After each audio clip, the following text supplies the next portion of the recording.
Hello everyone and a very warm welcome to today's session. We are going to discuss a very important topic today and that is AI and machine learning catalyst for digitization. In today's session, we'll explore how AI and ML are accelerating digitization, real world application across industries, challenges businesses face in adopting AI and ML, and trends shaping the future of AI. So if you are curious about how AI and ML are shaping the future, this discussion is for you. So let's get started. I'm Roshan Mant, work with Launcheti Corp as a solution architect. I've been working in public sector from a decade and digitized e-governance for various state agencies in various domains like gaming, healthcare, finance, business, tax, etc. Our guest for today's discussion is Satish Gadekar. Satish's credentials are truly impressive. He has done executive management program from IIM Lucknow, MBA in operations and marketing from SCMHRD Pune, certified Six Sigma Master Black Belt, Indian Statistical Institute, Bangalore, postgraduate program in AI and ML, University of Texas, Austin, certified change leader from Harvard. He is a senior consulting leader, digital operations for banking and financial services for North America region. Thank you so much, Satish, for accepting our invitations and joining us for this session. I will request Satish to add more into his credentials. Thank you, Roshan, for having me here. In fact, you said enough. So, yeah, I'm very excited to talk about this, very trendy topic today. So, thank you once again, and let's get started, Roshan. Thank you, Satish. So let me start with the basic question, Satish, and that is, in your opinion, what is the relationship between AI, machine learning, and digitization? Yeah, so before we even talk about AI and machine learning, let's spend some time just understanding digitization. Simply put, digitization is nothing but converting your analog or manual process into digital, right? Examples could be scanning of invoices, digitization of books, financial statements, and so on and so forth. Now, if I want to give little more flavor to digitization, then let's talk about digitalization, which is next level or next step of digitization, where you don't only convert your analog processes or analog inputs into digital, but you also improve those processes using digital technologies. Both of these predominantly as a prerequisite for any kind of digital transformation per se. So that's digitization slash digitalization for you. AI and ML, artificial intelligence, as the name suggests, it's basically the idea of infusing human-like intelligence into processes using technology. What that means is you would not only give some specific instructions and make the process follow it, but the process would decide for itself just like a human would. So that's artificial intelligence in its broadest form. And machine learning, I would say, is a subset of artificial intelligence where you would be using models to train your machines to take decisions based on repetitive, kind of data feeding and repetitive training the machines. So if I want to say overall, your AI and then subset of it is machine learning included, these are the technologies that have been built purely on the kind of fundamental principles of mathematics, algebra, and statistics. So AI and ML is it provides adrenaline, provides as a catalyst to take your digitization journey to the next level. That's the simply put relationship between AI, machine learning, and digitization, Roshan. That's my view. Thank you for that insightful explanation, Satish. Definitely, AI and ML bring efficiency and intelligence for the digitization. So, can you please put some light on how our AI and ML are impacting industries? Yeah, so before I even talk about it impacting industries and the ways it is doing, let me give little, kind of context. I think all of us probably have been using Siri or Alexa or Roomba, and then autonomous cars. All of these are examples of artificial intelligence being used for practical applications for making our lives better. Now AI and ML, it touches almost every industry. You talk about an industry, AI and ML would have a use case or a problem statement that it is trying to solve. I can give you a few examples. Maybe let's start with banking and financial services. The credit cards decisioning. If you look at, many years ago, you would fill a credit card application and somebody, a human person, would basically, kind of go through your application, analyze your data, and then give a decision whether you are being approved or not approved. All of those decisions now are being taken by an AI algorithm. Look at robo advisor, all your or portfolio rebalancing. All of these are typical examples in a banking and financial services where you would be putting AI to use. Even a lot of KYC and anti-money laundering practices and so on and so forth are leveraging artificial intelligence at the core. I can take insurance examples, your policies creation, or even fraudulent claims detection. These are typical examples, or even underwriting. Those are the examples from insurance. Healthcare, your image processing or early disease detection, or even preliminary diagnosis. Those are some of the applications in healthcare industry. Talk about retail industry, you would talk about trends identification, fashions, kind of impacts, or even SKUs, stock keeping units decisioning. Those are typical retail examples. Even education, online platforms are using AI for customizing their learning content, as well as personalizing depending on individual uses. Media and entertainment, look at say Netflix. You watch a few movies in a genre, it runs in the background its recommendation engine, which is basically AI, artificial intelligence at work, and it will give you your next recommendation. Now, if you don't like that recommendation, that also goes feedback, and it would kind of adjust itself, recommend something else. And this is how it learns, and it keeps on improving its recommendations. Another very common example is from supply chain, your routes optimization, or your logistics costs reduction, even prediction of due dates and shrinking your due dates and due times.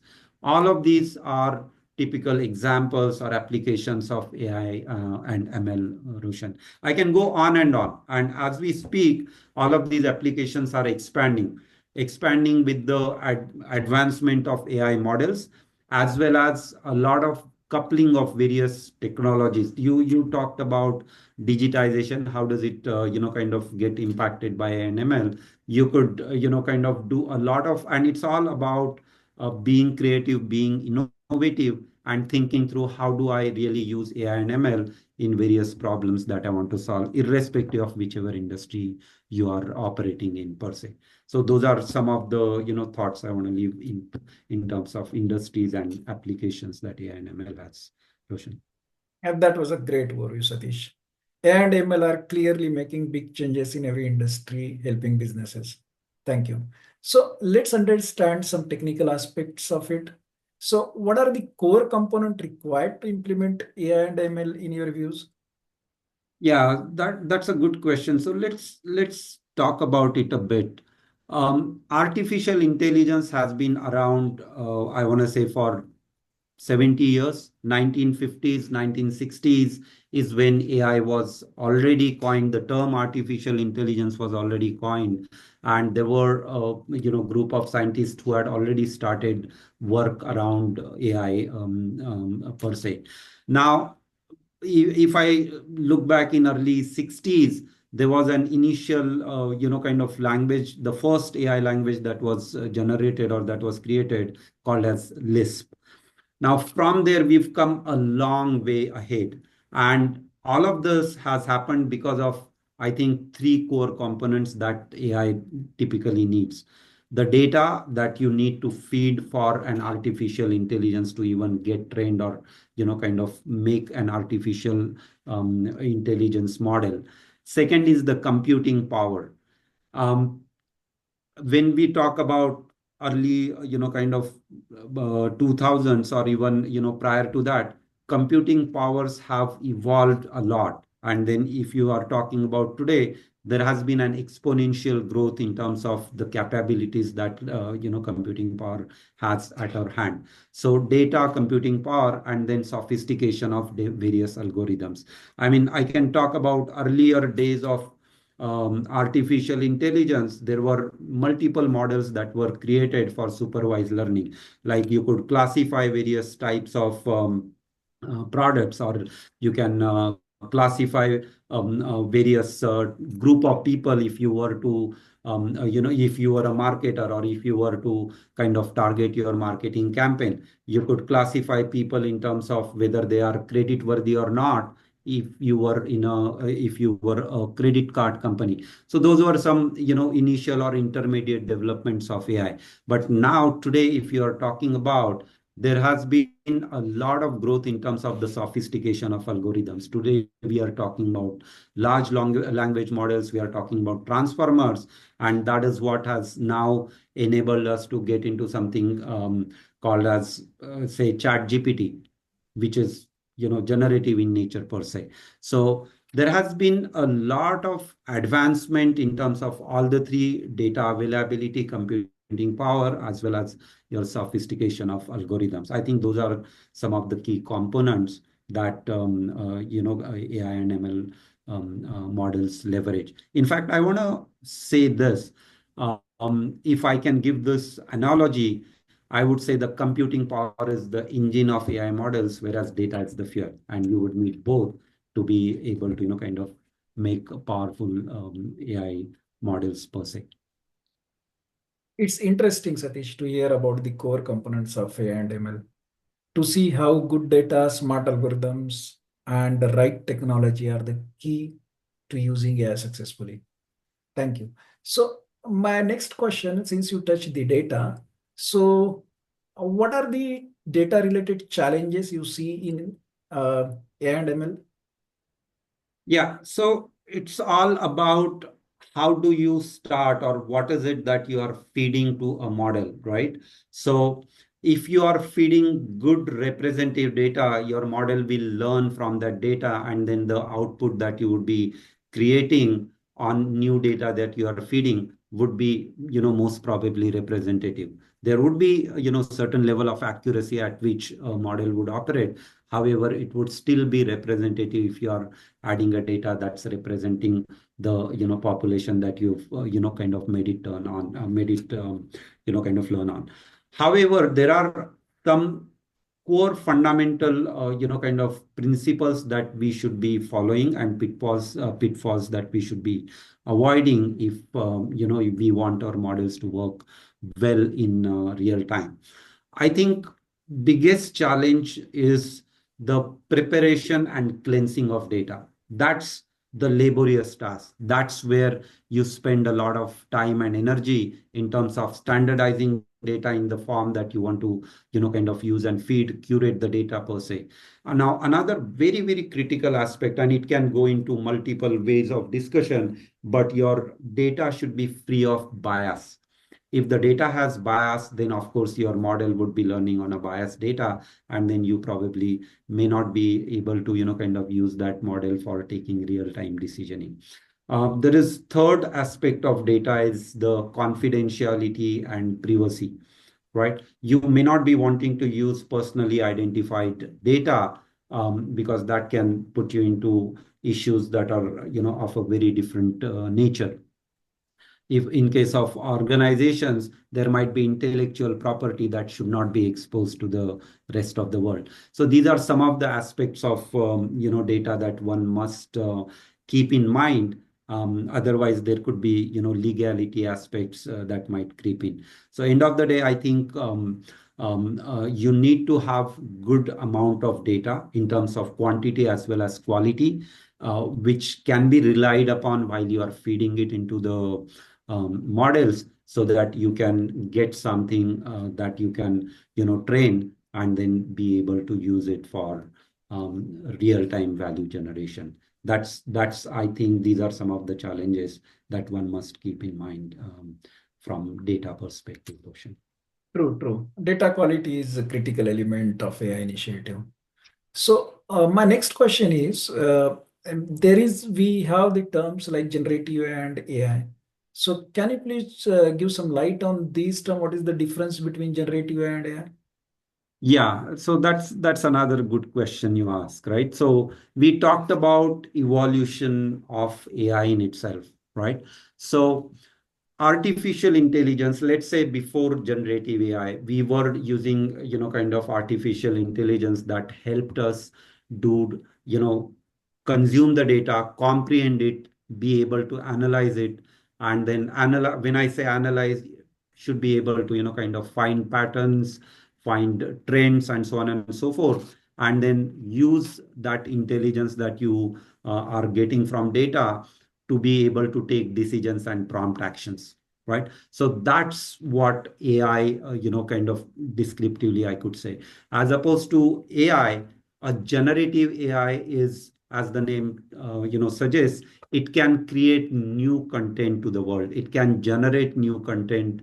It can create, poetry. It can, from a business perspective, you could use generative AI to create offer documents or create contracts and so on and so forth. All that you would need to do is you feed certain parameters that you want to, kind of want the document to be created against, and then it would be able to, kind of create that document and, kind of give you the output. Now, how does generative AI do it? The way it does is it deploys sophisticated algorithms like, transformers, which is, pretty sophisticated, consumes a lot of data, and then it basically, kind of operates through the large language models, which are massive amount of data that goes into it. From usages perspective, or from use cases perspective, you would have generative AI application across industries. I mean, look at media or publishing, banking, insurance. You name an industry, you would be able to, kind of find use cases for generative AI as well, in terms of text generation, images generation, even videos creation, and so on and so forth. So I think this is the new era of artificial intelligence, and a lot of players now are using all of these technologies to create, value adding, kind of models for themselves. Just to add, chat GPT that we are, everybody is aware of, it's a good example of generative AI, Roshan. True. Generative AI tools are amazing for saving time and making decisions easier nowadays. They are truly helping businesses move faster in the digital journey. Thanks, Satish. So, Yeah, and sorry, I want to add one more point there. Imagine the amount of efficiencies that you can create using generative AI. I mean, all the hours and hours of work that you were putting in to create one deal document or to review one, kind of contract, all of that can be, kind of avoided just by using generative AI. You could take 1,000 pages document and request a synopsis of it. You could do that. You could, give certain guidelines and, get help to create massive documents. And imagine that all of this being able to, do at scale. So the amount of efficiencies that one can create through leveraging generative AI can be massive, and the savings could be massive. Another advantage would be improvement of customer experience, as well as reduction of cycle time, and scalability is something that can be, unlimited per se, practically unlimited. So these are some of the very, very, important aspects that one needs to be, kind of considering and, thinking about. sure, sure. So there is a buzz about ethical AI. Can you talk a little more about it? Yeah. So look, AI could be boon or bane depending on how you use it, right? I talked earlier about data privacy and intellectual property violation. Now, this is also one of the aspects that can be talked about from the ethical parlance. Um, I think, the technology needs to make human lives better, right? Rather than making it difficult or worse. So there are certain, principles that one must be keeping in mind while using AI technologies, like fairness, maybe human values, right? Or non-discrimination, and so on and so forth. So that quote unquote goodness has to be kept in mind while you are creating AI models or deploying or implementing them. Let me give you some of the very, very common and hard-hitting examples that I think you should be able to, relate with. Assume an initial resume sorting system where you have deployed AI and that is being unfair or that is being biased. Or assume a credit cards division which is approving or rejecting credit cards or loans, or even universities, which are nowadays universities do use AI technologies for doing students acceptance recommendations. So all of these are very relevant examples which can impress upon the importance of ethical AI per se. True. It is clear that ethical AI is so important for trust and fairness. So, Yeah, if AI is used responsibly, then it will make digitization better for everyone. True. true. So, my next question is, what are the emerging trends in AI and ML in the industry? Yeah. So let me put it this way. There are there is a lot of change that is coming our way because of technology. Not only because of AI and ML, but because of technology in general. Over the period of years, the way we live, the way we do business, the way we conduct our kind of daily lives has gotten impacted by technology in general. And AI and ML is going to impact our lives in a profound way, both on professional front as well as personal front. If I were to talk about some of the emerging trends from a professional front specifically, I think companies would have good amount of pressure in terms of being able to quantify the value that AI is generating. During initial days, everybody wanted to get onto the bandwagon of AI and everybody wanted to try it out, which means that everybody had certain budgets and had certain appetite to invest into the technologies like AI and ML. But eventually, the technology needs to give you benefits back, and I think that's one of the trend that we would see, that quantifiable value delivery is something that's gonna kind of gain traction. Another aspect is I talked about large language models. Now that can create a lot of flooding into the marketplace. In fact, let me just say that there are all if you just do a simple Google search of AI agents or Gen AI agents, you would receive so many kind of results. So the marketplace is getting flooded with a lot of AI agents. And by age AI agent, what I mean is AI models that are trying to that are focusing on specific problems or sub problems within industry. Now that kind of brings another kind of thinking or another question of, is AI gonna be getting commoditized, right? Because as many and many people kind of start adopting, you are no more gonna be having competitive advantage because everybody else is doing it. So that is something as a trend I think is gonna be coming, and then that would probably force companies to think about differentiated AI offerings or differentiated AI use cases or differentiated AI usages for themselves. Another trend that I think, and this is already kind of there, people are using it, is coupling of your AI technologies or machine learning technologies with other technologies like robotic process automation, for example, or process mining, which is used for deeper understanding of your process. If you, and I want to spend some time on RPA per se. Robotic process automation was used and has been still is being used for digitizing or automating your processes, but it needed for you to identify decision points, and those decision points basically made a break where a human would come and take that decision, and then the value would still will continue to get automated. With AI coupling with RPA, you could probably increase the length of your whole value chain of processes, and you could, kind of AI takes the decision, and RPA would, kind of digitize or automate your process. So that's another trend that will continue to, kind of grow. And it's not going to be only limited to RPA. RPA was just an example I was saying. And then another aspect is governance.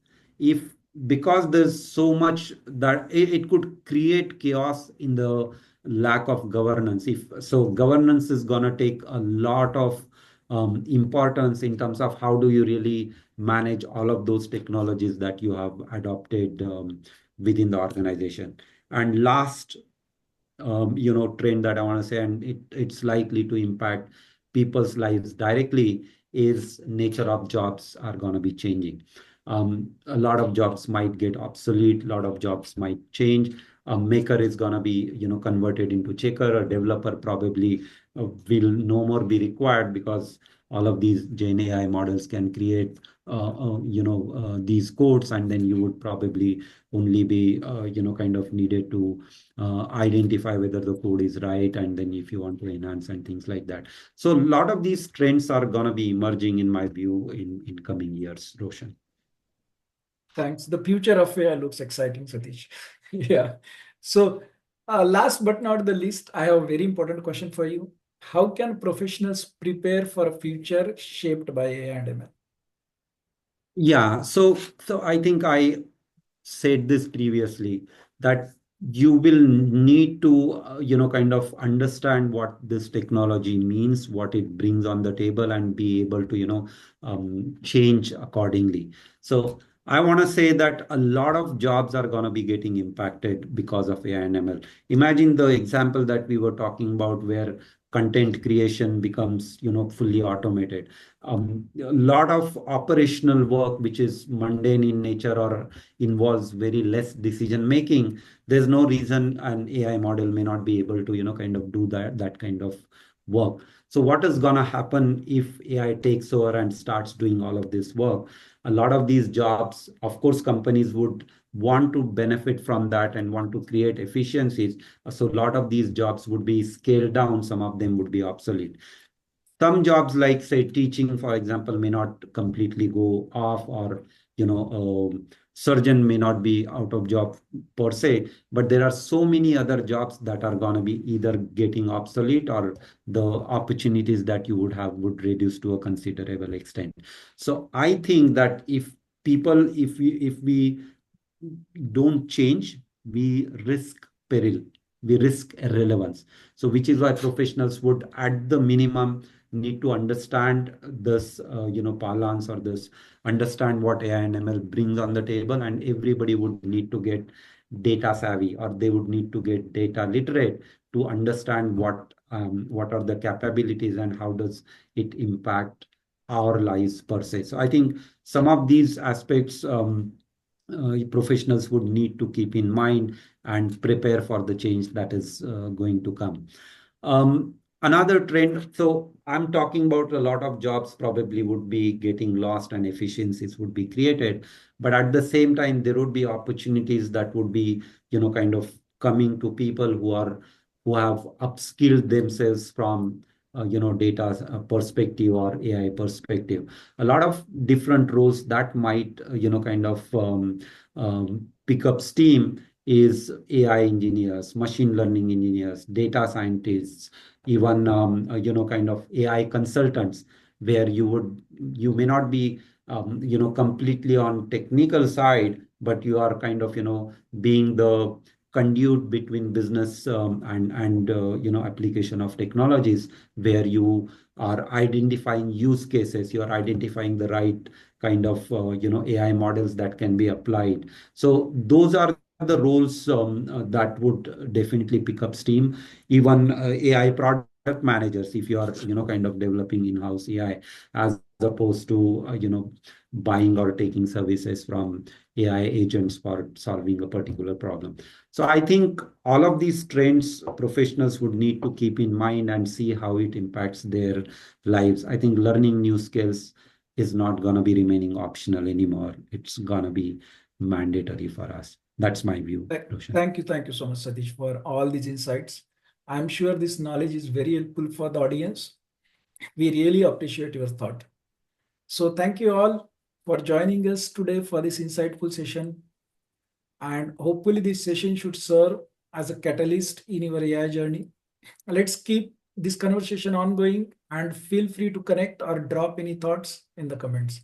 Until that time, stay inspired and keep innovating. Thank you so much. Thank you. Thank you, Roshan. Thank you for having me Yeah, here. thanks. Bye.